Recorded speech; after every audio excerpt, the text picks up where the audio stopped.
Welcome to this edition of the Houston Roundball Review presents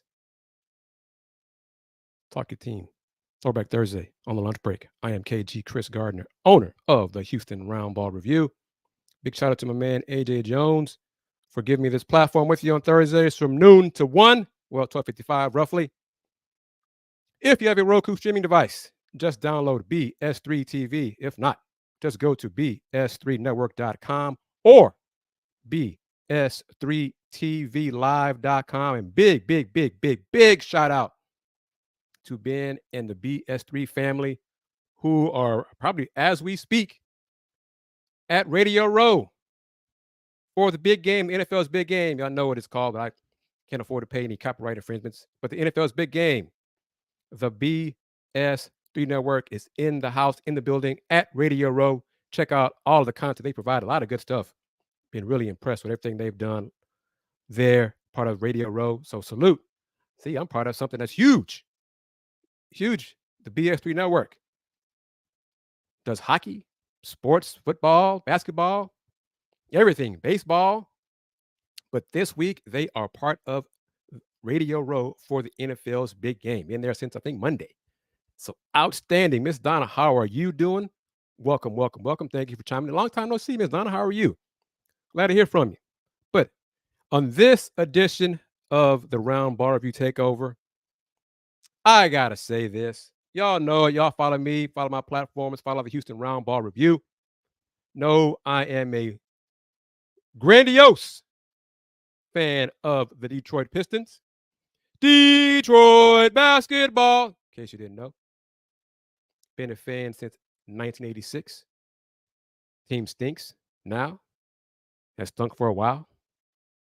But today, this morning, last couple of hours, as part of the wheeling and dealing to try to get out of this garbage the Pistons have put on the floor this year, they made one deal to acquire Danuel House from Philadelphia, from this area. House, well, I remember House playing at Hightower pickup games a long time ago. But also, the Pistons part of a deal to acquire Quentin Grimes from the Knicks for Alec Burks.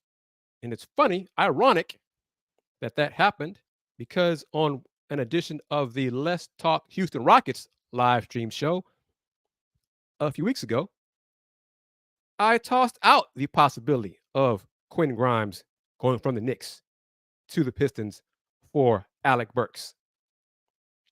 So today is the deadline, the NBA trade deadline, 2 o'clock Central. So less than 2 hours now officially before the deadline. Quentin Grimes and Marcus Sasser will be teammates, barring some unforeseen deal where Troy Weaver blinks and trades Marcus Sasser, which he shouldn't. But Marcus Sasser and Quentin Grimes are teammates once again. Y'all know they were part of the team that helped the Cougs get the Final Four. Marcus Sasser told colleagues in Detroit already that best team he played on in Houston included Quentin Grimes. So we shall see if any of that happens, any of that hard work, Cougar culture, defense, which the Detroit Pistons truly have lacked all season long, will carry over and help the team defensively. They won game number 7, Wednesday night, game number 7. Here it is, February. Detroit finally got win number 7, but it was an impressive win. They won in Sacramento and scored 133 on the Kings and had King fans booing and questioning what are they doing in Sacramento. But yes, Miss Donna, that's not going to happen. I mean, I doubt the Cavs rolling. I think the Cavs have won 14 of 15 or 15 of 16. Donovan Mitchell won't be traded today in the last 2 hours, but there is talk, scuttlebutt, that come sometime this summer that the Lakers have their eye on Donovan Mitchell. Lakers would have 3 first-round picks at their disposal this summer on draft night. Well, nights now because the draft will be 2 nights to make a deal like that. So they do have their eye on him, but I'm not saying it's going to happen now. As Brother Gibson said, no, that's not happening now. But there was some scuttlebutt about that yesterday on X or what have you. But I also want to remind people, Brother Gibson, how you doing? Thank you for chiming in on Facebook.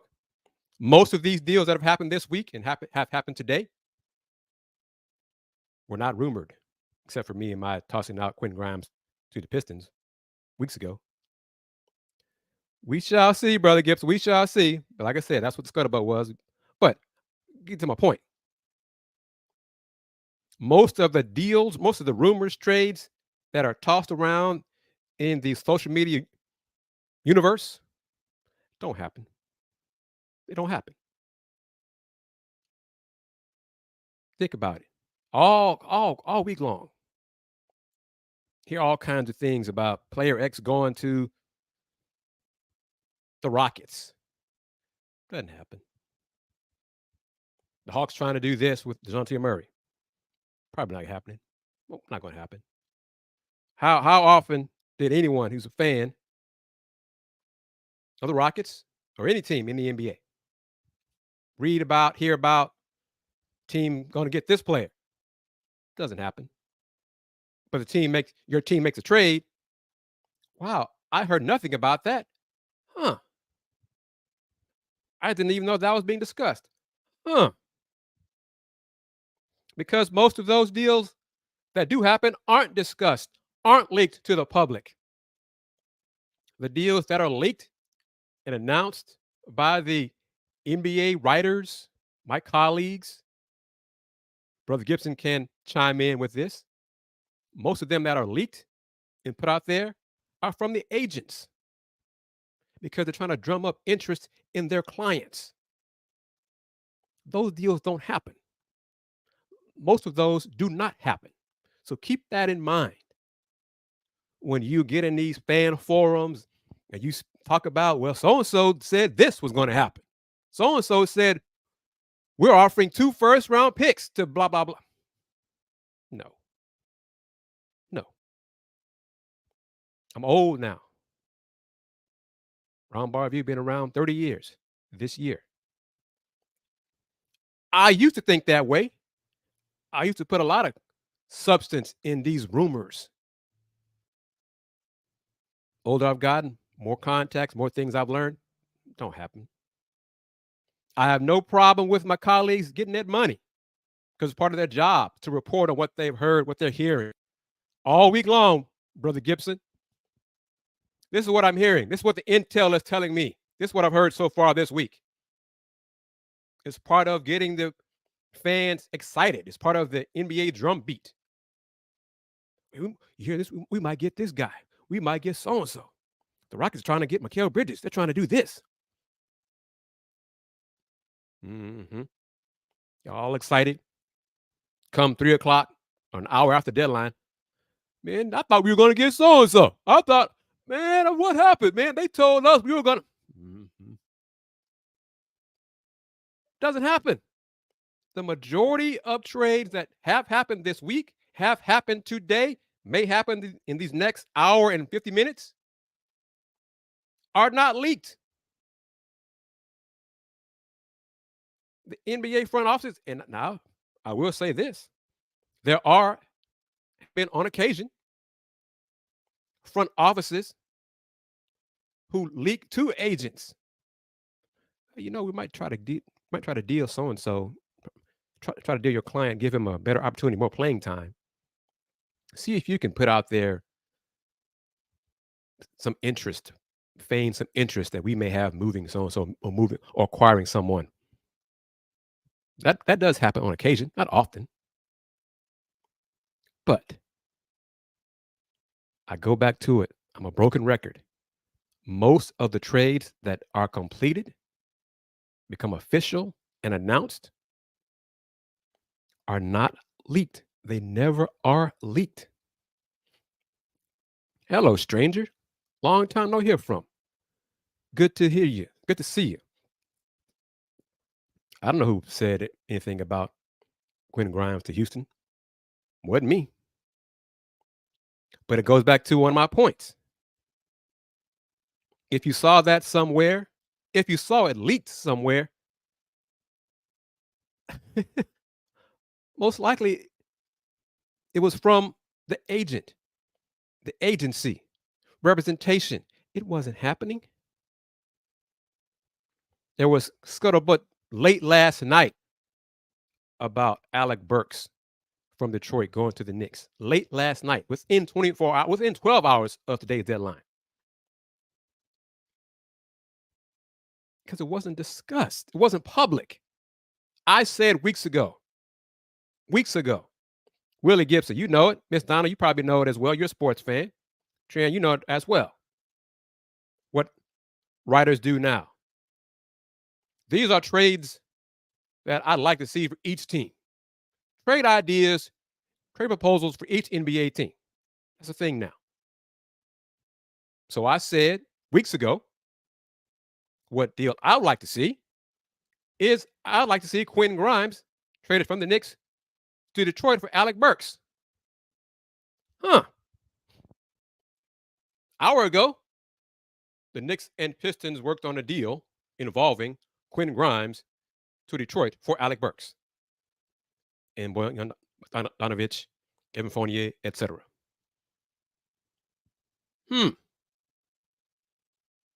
I'll add this.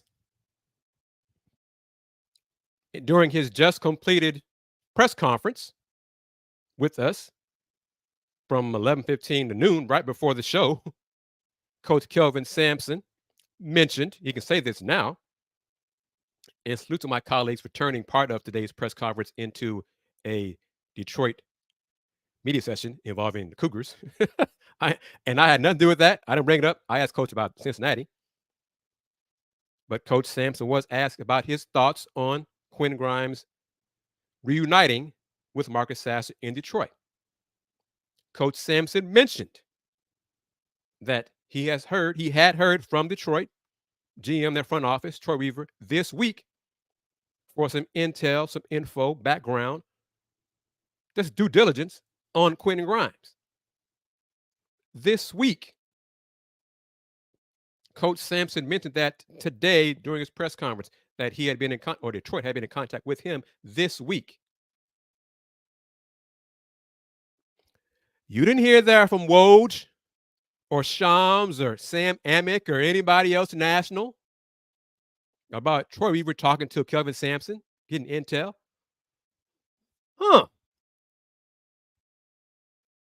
So you mean that wasn't from an agent? That wasn't from a rep? That GM was talking to a college coach about a player that he used to coach?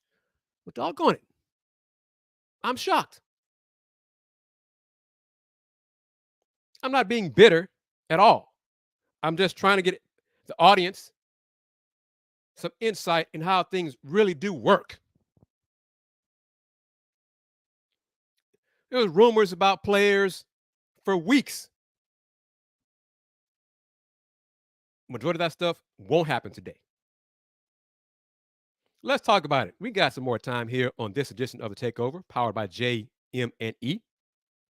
Streaming live on Facebook, YouTube, of course, via the Houston Roundball View YouTube channel, Twitch, Musk, but also Roku via the BS3 network for a while now.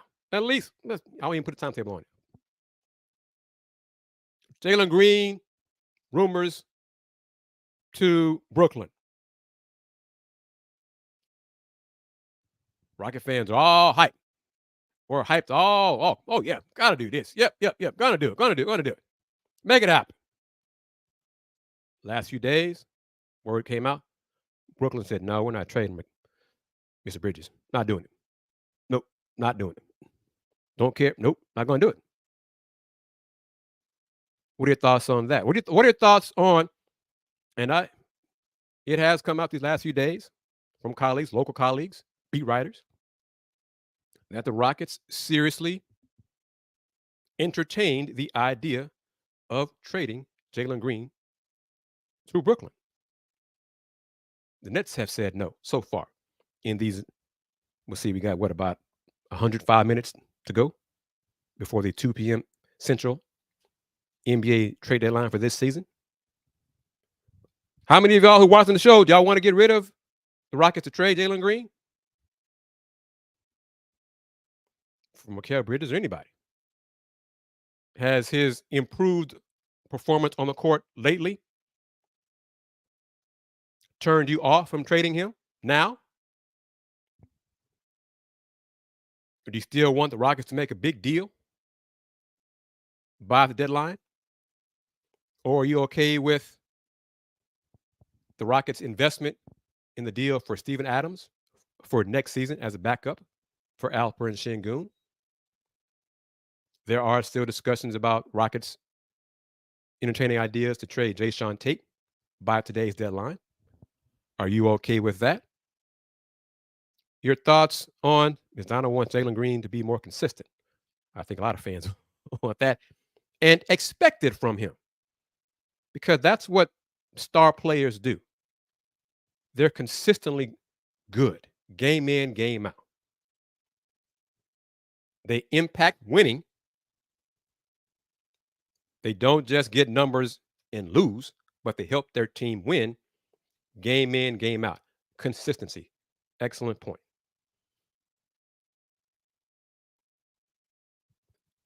So if Jalen Green is not traded today,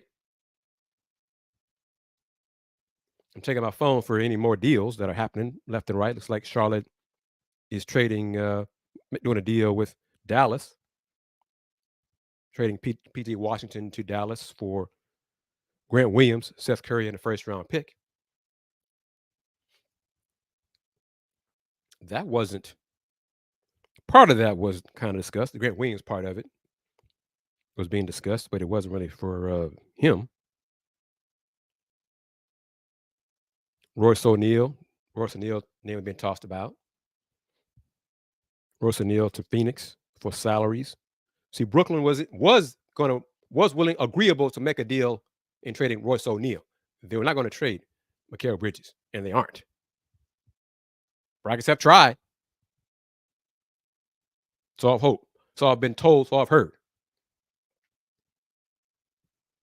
But are y'all good with Jalen Green being a Rocket for the rest of this season? What if I say to you, Jalen Green may not be a Rocket next season? Mr. Tran, Miss Donna? What if I say to you, he'll finish out this season, but he might not be a Rocket next season? Hinting at a deal may happen this offseason involving Mr. Green. Just putting it out there on this edition of the Houston Roundball Review Takeover, powered by JM&E, streaming live on Roku via the BS3 network. And again, shout out to the crew for being on Radio Row right now, this week, right now, for the NFL's big game. Check out the content. Follow them, BS3, on TikTok and Facebook, Threads, Musk, but Roku as well. We don't have the BS3 network. Download it from Roku. Go to the website, bs3network.com or bs3tvlive.com. But yes, I'm part of a platform that is at the big game, Radio Row. But adding to it, Mr. A.D. Moore, representing the Houston Roundball Review Media Group, is on his way to Vegas for the big game himself. So he'll be covering that and have content on his platform and also on the Houston Roundball Review YouTube channel as part of the Ad Max Corner show. So look for that. We're trying to do our part. I'm trying to keep hitting that rock, spreading content, sharing insight, my experiences over these 30 years. But yep, got me in my, I had Brother Gibson, a person reached out to me, show me a picture of his Houston Roundball Review mug that he purchased, said he was enjoying his favorite beverage in it. Salute. So if you're watching on my channel, on the YouTube channel, click on that shop button, buy you some Roundball Review merch, like a mug, like a Roundball Review shirt, like this I'm wearing, different colors available. So, different ways to support the Roundball Review. Thrillo, TSU alum, talk about it. Chris Dishman, TSU football head coach now. After that long, drawn out mess that they took too long over at Texas Southern, but now I have Chris Dishman in charge of the football program. We can talk about that here on this edition of The Takeover, powered by JM&E. But yes, more. Thurlow, what are your thoughts? And a reminder, Tran, as you as well, because I miss you on the Rocket shows. We're going to have a Rockets live stream show this evening, tonight, 9 p.m. Central. We'll wrap up today's trade, see if Rockets make any deals today. So join me on the Houston Roundball Review YouTube channel tonight, 9 o'clock, on the next edition of Let's Talk Houston Rockets. And I'm happy to say, relieved to say, presented by Byron Raleigh, CPA. He's come through again to renew his sponsorship. Still trying to get a sponsor and advertising on this show, on the Takeover, from noon to 1. So if you really want to help me keep hitting that rock, reach out to me. Email me, kgardner@thehrr.com. So once again, kgardner@thehrr.com for advertising info about having your logo in the upper right corner to replace advertise here. That could be your spot. Email me, kgardner@thehrr.com, reaching thousands of people combined on the social media platforms of Fire TV, Twitch, Roku, Facebook, YouTube, and Musk, etc. Man, my phone's lighting up all over the place, all these trades. But yeah, so far nothing involving the Rockets. But again, your thoughts. Should the Rockets Thrillo? You're a contributor to the Let's Talk Houston Rockets show. Your thoughts on Jalen Green for Mikal Bridges. Should it be done today? I don't think it's going to happen. Or your thoughts on the Rockets trading Jalen Green this summer? For everyone who's watching the show on all the platforms, your thoughts on head coach Ime Udoka's, how can I say it, urging, desire for the Rockets to make a deal to get better now, to make a push for the play-in / outside hope of getting that 6th seed.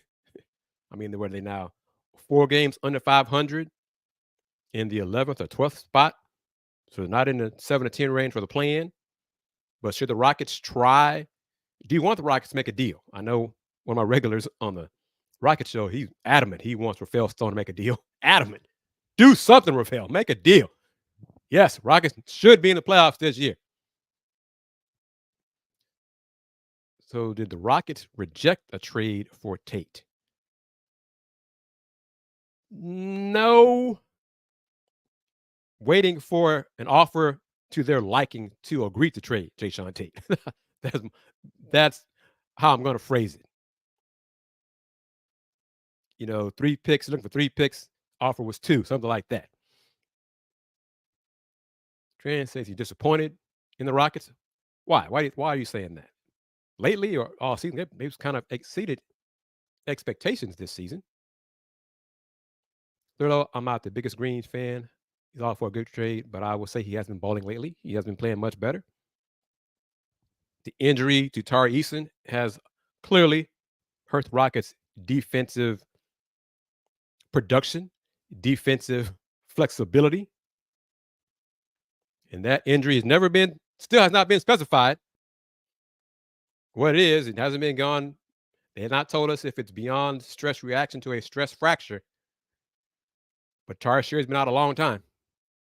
He's getting closer. I mean, really, and there's no point, honestly, for him playing. Let's see, Rockets have a game Friday, Saturday, and then Monday, and then Wednesday before the All-Star break. I mean, give his leg, that bone to heal more. I mean, clearly, if he's good to go and cleared medically, maybe playing one of these 4 games before the break. But if not, what's the rush? So we'll see. But yeah, Tariq has been out a long time. Dylan Brooks. He used to be Thrillo, I think, the Rockets' best 3-point shooter, but Cam Whitmore is not getting more minutes and putting up buckets from three. Not an efficient passer yet. Some would say, and I might be in that camp. Maybe not even a willing passer. Enough right now as a rookie. I think he'll get better at passing and maximize more of his skill set. But you're seeing Thompson getting more shine, especially now with Fred VanVleet dealing with an adductor injury. He may play Monday or Wednesday, but again, Rockets got these 4 games before the break. Give Fred the whole time to rest and recover. What's the point? Make a final push, make a play-in push after the break. But and come on now, you got jokes. Why would Detroit want Jalen Green? No, they had a chance to draft him and didn't. so no, they're not doing that. Marcus Sasser. Not saying he has a home because anybody can be traded. But Marcus Sasser played 32 minutes last night. Season high, or maybe tying it for most minutes. 0 turnovers. So that's a positive for Marcus Sasser. In Detroit, maybe it took too long for Monty Williams to realize and open his eyes what he has and how to maximize his skill set. Like Jaden Ivey can play with with Kate Cunningham. And they can share the ball duties and not just have Ivy standing in the corner tying his shoes. But whatever. Monty Williams took him too long, but maybe the light finally came on. So hopefully the light stays on for him and realize what Detroit has and how to maximize what they do have rather than what they don't have. Thrillo says low key, the Rockets' success has kind of centered around Tari. When he has been hurt, they struggle. Well, when he's available, they win. Yeah, that's becoming more and more apparent. Go figure that. Go figure that. But what he provides, hustle, toughness, some scoring, rebounding. He's like a combination. He's not probably the explosive scorer Cam Whitmore is, but he's like Dylan Brooks and Cam combined. Because he can score, because he does hustle, because he can defend numerous positions, because he does impact winning. And without him, the Rockets are struggling.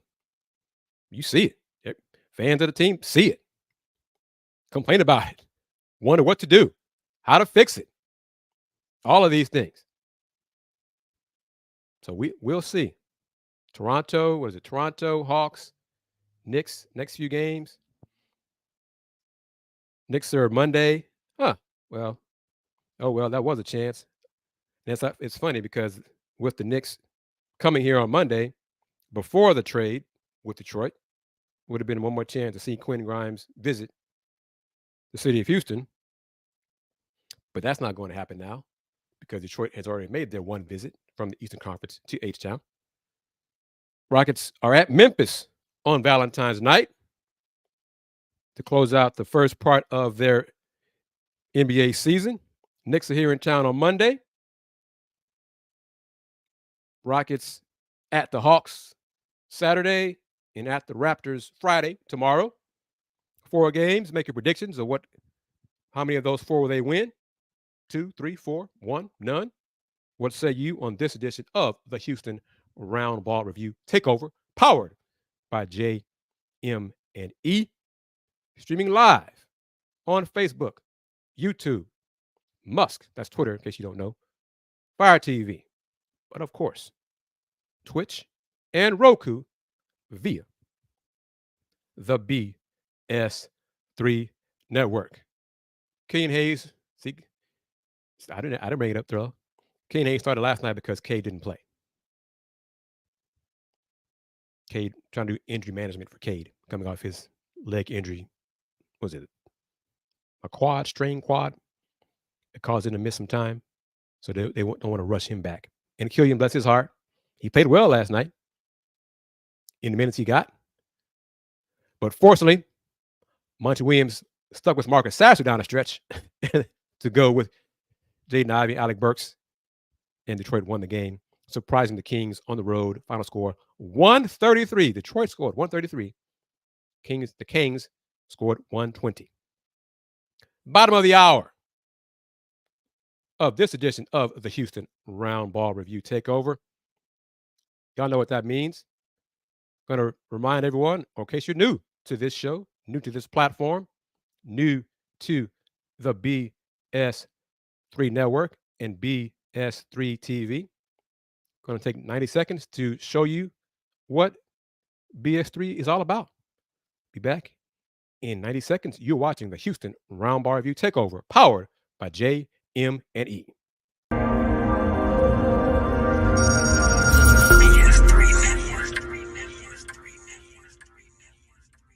BS3 Network, changing the way you watch TV.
Welcome back to the Houston Roundball Review Takeover, powered by JM&E. I am KG Chris Gardner, owner of the Houston Roundball Review.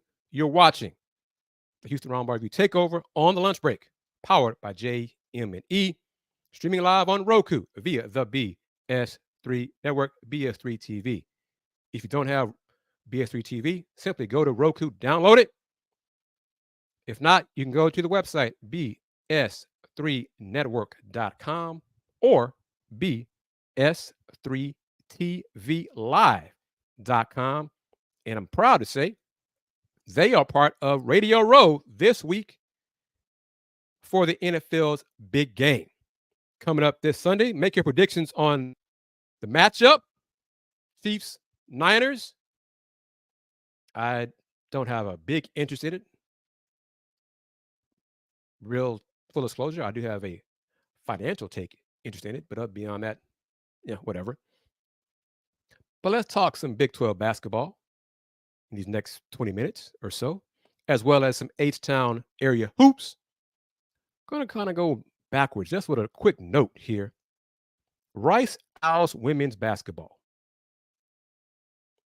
won on the road Wednesday night, beat South Florida 69-59 to improve to 7-4 in the American Athletic Conference, their first year in the AAC. One more time, Rice women 7-4 in their first year in the AAC, coming from Conference USA to the American, 7-4. Head coach Lindsay Edmonds picked up her 50th win as head coach at Rice in only 81 games. The fastest Rice Owls coach to reach 50 wins. They swept South Florida. South Florida was, I think, the pre-conference favorite, but injuries have pretty much ravaged their season. But still, Rice has swept South Florida. Rice has also swept SMU. SMU's last year in the American before heading to the probably at some point what's left of the ACC, the Atlantic Coast Conference. I was at Tudor Fieldhouse Wednesday night to watch Rice men play SMU. Rice lost 95-69 to fall to 3-7 in conference. They had won their last two games previous. One at Memphis, 74-71, and their last Saturday at UTSA, 80-76. Rice Owls guard Makai Mason was named Player of the Week for his performance last week. Scored a career high 30 plus in the Rice's win at UTSA last Saturday. However, Wednesday night, February 7th, I'm not even sure how to say all this. Rice men were leading SMU. Thrillo, Tran, Brother Gibson, if you're watching still on Facebook, anybody else watching on the platforms. I want to say it was 30, let's see, 36-28, something like that, with 3:48 to go in the first half. Rice was ahead 35-26. I think 35-26. Yes, 35-26 with 3:48 to go in the first half. SMU outscored Rice the last 3:48, 14-1 to lead at halftime by 3. Then SMU outscored Rice 55-32 in the second half to win 95-69. Rice head coach Scott Pera owned it because he's the head coach, but he was frustrated, disappointed, bewildered at what happened the last 25 minutes of the ball game. I was there. I saw it. I could almost believe it, and I saw it. The Rice men, like I said, coming off 2 road wins at Memphis, at UTSA, leading with roughly 4 minutes left in the first half by 9, then down by 3 or 4 at halftime, and then get blown off their own floor 55-32 in the second half to lose by 26. SMU made 9 of the first 10 shots in the second half. They went on, let's see, they followed up the first half run, 14-1, with another 14-1 run. Second half, Rice clawed back to within 12 or 13. SMU said, oh, no, not tonight. Went on another 14-0 run to put the game away. So go to my Instagram, TikTok, Houston Roundball Review to hear part of Coach Pera's remarks and his thoughts on what happened the last few minutes of the first half and the second half. No one saw it coming. It was baffling how Rice's defense played so well for 16 minutes and then went to crap the rest of the game. The last 24 minutes, I'm not sure they could have stopped me from scoring. And they're now 3-7 in conference play. A bounce, got a chance to get back on the good foot, as James Brown used to say. This Saturday, February 10th, South Florida is in first place in the conference. 2 o'clock, the men, and then it's a double hitter inside Tudor Fieldhouse. The women host Tulsa at 5 o'clock. Both games on ESPN+. Well, I'm not sure which Rice Owls men's team is going to show up Saturday. Saw 2 different ones in the same game last night. The good one and then the awful one. But 2 o'clock this Saturday, Rice versus South Florida. And it's Thriller. It's funny. We're on the same wavelength, bro. I'm not sure it can be done in today's NCAA, but I know back in the day, if a team would have had a performance, especially a second half performance like I saw last night, coach would have made them run gassers after the game. Didn't happen last night. I saw players, going back to their dorms and stuff, and I thought to myself, y'all aren't going to practice? Y'all aren't going to do something right now? For what y'all just put out there on the floor? That's what I thought. Me and my colleague were like, why are they leaving? Why aren't they practicing? But that's what happened. TSU women, but the men, tournament Johnny, head coach Johnny Jones, got his men's squad now 6-3 in the SWAC. Ladies 3-6. The men beat Prairie View at PV on the Hill last Saturday by 11. Game really wasn't that close, but still, they won by 11.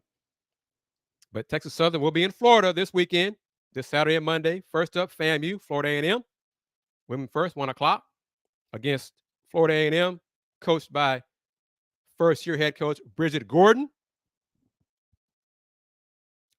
Basketball Hall of Famer, Lady Vol, NCAA champion. She's turning FAMU around, returning them to laying a solid foundation and establishing her culture, and they're winning, surprising folks in the SWAC. So I'm kind of curious to see how TSU does against Florida A&M in the game, women's game. And then TSU will be at Bethune-Cookman on Monday. Prairie View had the makeup game that was canceled because of bad weather and ice on the hill. Previous matchup against Pine Bluff on Monday. Men won by a point. They are starting to gel. TSU. So you also know they're going to Florida this weekend as well. The PV men, 9-13. Overall, 4-5 in the SWAC. PV women, 9-10 overall, 5-4 in the SWAC. At Bethune-Cookman on Saturday, ladies first, 1 o'clock. Fellas after that, roughly 30 minutes after the conclusion of the women's game. And then on Monday, FAMU, 4:30 for the women, 6:30, probably 7 for the men. All right, going to get into it. I don't know how much time I want to spend talking about HCU, but let's be fair. HCU women are 0-10 in Southland Conference play. Dealt with injuries, illness, bad luck. All adds up. They're 0-10 in conference play. The men are 3-7. They got a doubleheader here in town at Sharp Gym this Saturday against Incarnate Word. Incarnate Word, I think, beat both of these teams in the previous matchup on the road. But 1 o'clock women's game, Sharp Gym. See if the Huskies can get their first win in conference play. It's going to be tough. And then HCU men, 3-7, see if they can get their fourth win in conference play. Okay. Trent. Terrell, you know it as well. Y'all seen me enough on these shows. I made a reference to Coach Edmonds at Rice, her success being the fastest Rice head coach to 50 wins. Took her 81 games. First year in a new conference. 7-4 in the American. Gonna have a contrast. Oop, wrong one. To head coach Ronald Huey at Houston. First year in the Big 12. He's not 7-4. In the Big 12, the Cougs are 3-8. Women's team, 12-10 overall. Their win over Cincinnati was as ugly as you think a 54-46 game would be. Sunday, this past Sunday, was alumni game. Had UH women's hoopers from previous teams, decades in the house to recognize them. No one from, no, that's not true. Never mind. Only going to what I was going to say. But they lost to Baylor at home, 83-60. You see the men Their loss at KU on Saturday, but they followed it up with a win over Oklahoma State by 16 on Tuesday. Houston Cougars women's team lost at home to Baylor by 23. Lost at home by 23, even though Baylor had 26 turnovers. It's hard. It's hard. Thrillo, Tran, Willie Gibson, Miss Donna Holman. It's hard to lose to a team by 23, and that team committed 26 turnovers. It's hard to do that. But that's what the Cougars women's team did Sunday afternoon. And you know what Baylor did Wednesday night on the road in Provo against BYU?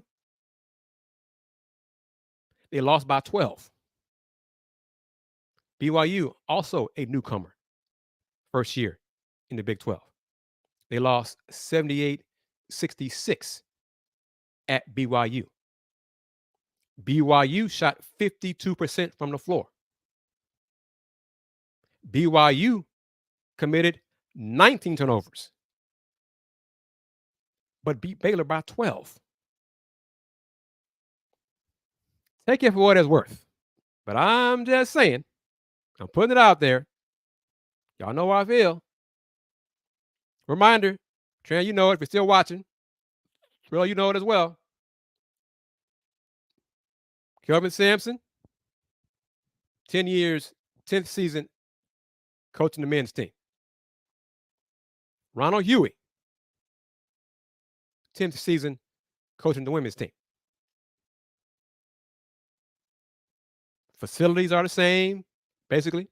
Both have their own practice gyms. Both have the second floor access, bells and whistles, renovations, remodeling. 10th season for both head coaches. Thrillo, I think the Cougars against Baylor had 22 turnovers. Something like that. It wasn't 26. They shot like 30-something%, though. Oh, check this out. Baylor head coach Nikki Collin switched to a zone defense at halftime. So tossed out the zone to the Cougs second half. UH shot 11, if I remember right, 11 for 41 in the second half against Baylor Sunday afternoon. 11 for 41.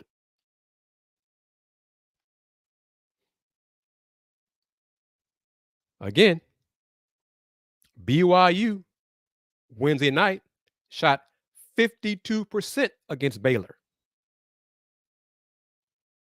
and won by 12. But anyhow, you get where I'm going. Make it make sense. Make it make sense. This weekend, well, tonight, Houston Cougars women's team is on the road at Kansas. That's why you don't see either Houston or KU on the schedule for February 10th because they're off. They're both playing tonight, February 8th. Cougs at Kansas, game on ESPN Plus, 6:30 p.m. First game, women's hoops. Baylor at Cincinnati, 11 o'clock Central. Second one, West Virginia at Baylor. I'm kind of curious to see which Baylor team is going to show up because it's ironic. Brother Gibson asked this question of Yaya Felder.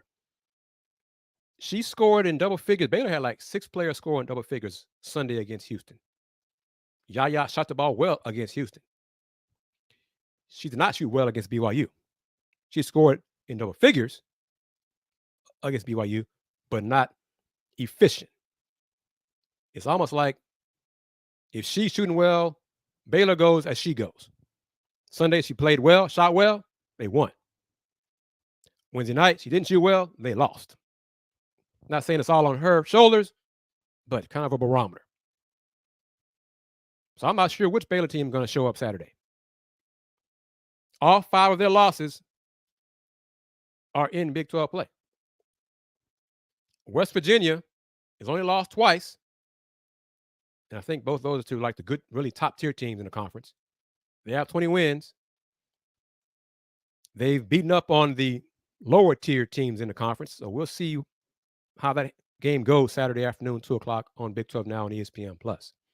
Texas, 8-3 in conference play, has done a great job dealing with overcoming the injury to point guard Roy Harmon from Houston area, one of the best point guards in the country, because their freshman sensation, Madison Booker, has performed as one of the top freshmen in the country.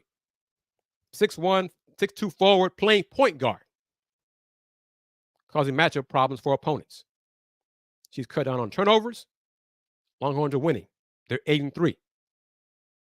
TCU's injured without their best players. I don't believe their best player, the big player, Sedona Prince, will be playing Saturday. That's the case. Another loss. That game, 4 o'clock. Big 12 Now, ESPN Plus. Oklahoma State at K-State. Also 4 o'clock, Big 12 Now, ESPN Plus. K-State coming off a loss. Hosting the Cowgirls, who are 4-7 in Big 12. K-State 9-2. Oklahoma. Oklahoma is 10-1 in Big 12 play. Road game in Ames at Iowa State. Then wrapping it up, UCF at Texas Tech. UCF, 2 wins. One of those 2 wins is over Houston. Texas Tech, 5-6. One of their wins is over Houston. But back to Oklahoma. Oklahoma, 10-1 in Big 12 play. Women's basketball. Their last game of non-conference this season, they lost at home to Southern. Southern of the SWAC. They've won 10 of 11 since then. Skylar Van for Oklahoma, she's been doing work. She's on that right borderline first team, second team, all conference for the Sooners for Big 12. And I'm keeping up with this because I'm a voter for the Player of the Week awards on women's side for Big 12 basketball. That's how I know some insight of what's going on in Big 12 women's hoops. Men's side, I haven't got about them. Let's take a look at the Cougars, or the Big 12 men's rankings in the net, the NCAA evaluation tool. Houston still at the top, even despite the loss at Kansas, still number 1 in the net, still a 1 seed in almost all the bracketology. Right now, number 1 seed in the Dallas region. Wouldn't that be something for the Cougs to got to get there, but be able to play in Dallas regional? BYU net is 8, and they're 4-5 in conference play. It's tough in the Big 12, man. Quality losses. Iowa State, 9. Kansas, 12. Baylor, 14. Oklahoma, 27. Cincinnati, 32. TCU, 36. Texas Tech, 37. Texas, 38. That's 10 teams, 10 Big 12 teams in the top 38 of the net. 10 out of the 14. 10. Needless to say, the bracketology has 9 or 10 Big 12 men's teams in the tournament. UCF at 65, K-State 76, Oklahoma State 133, and West Virginia at 142. But once again, 10 Big 12 men's teams in the top 38 in the net. 10. UH men basketball remaining schedule. Cougs 20-3 have reached 20 wins for the 9th straight season. 8 games remaining. 6 of them are Q1 games. 6 of them of the 8 this weekend at Cincinnati. Then they're off until next Saturday hosting the Longhorns. And then that's a Saturday. And then quick turnaround Monday home against Iowa State.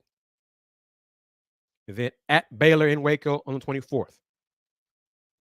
Then home versus Cincinnati. At Oklahoma. At UCF. And then Senior Day, March 9th, 3 o'clock against Kansas, ESPN. Looking forward to that.